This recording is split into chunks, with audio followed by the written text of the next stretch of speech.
कृपया ध्यान दें, दूर दूर से आए तमाम भक्तजनों का बाबा बैजनाथ की नगरी देवघर में स्वागत है।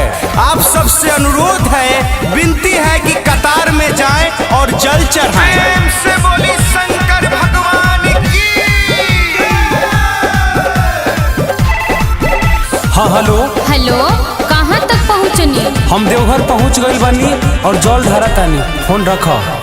तनी फोन काहे काट देता बानी?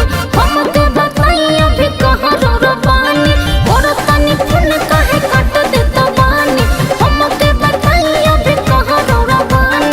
दिना भाईला घरवा से गईला, भइल दर्शन की रसते बने।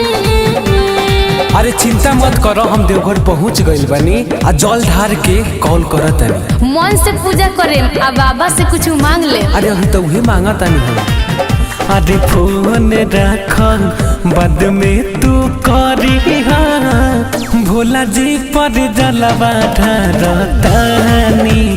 बारे रजिया केले में भेटाइल, बाबा से बबुआ मांगतानी।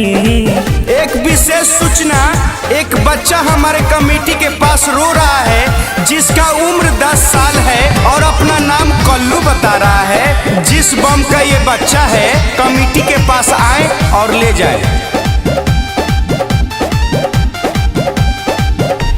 सुनो कोई सारा मनावत बतिया, शिव जैसा दुख सब सुनाए। रखबू फोन तबे करब पूजा,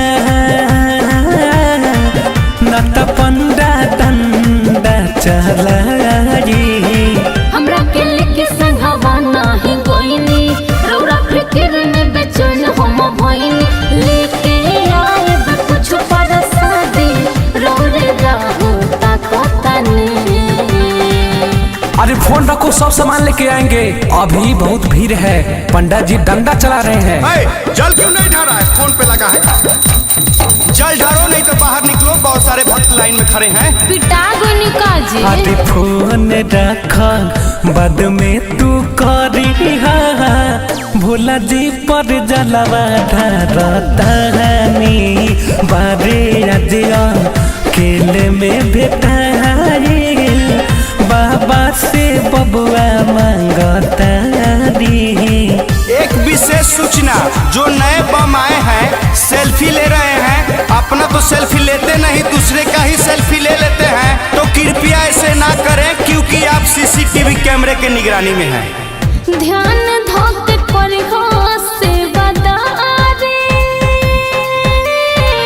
और जे करी हो पौआ पखारी। चिंता न कर, सुन पर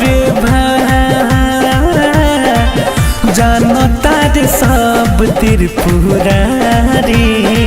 अमित नारी भीड़ बाबे न भूलई हा, राहुल रसिक जहाँ रह सुहे रही हा। असमित बबुआ आराध्या लेके कहिहा कुछ निशाने। अरे पहले मंदिरवा से तो निकले दो, बाद में पेड़ा प्रसादी सब लिया जाए। ए जी, हमरा ला हरिहर चूड़िया संग पोला ले आए।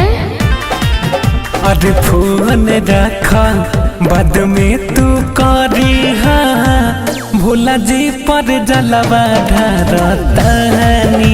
अरे बारे रजिया केले में भेटा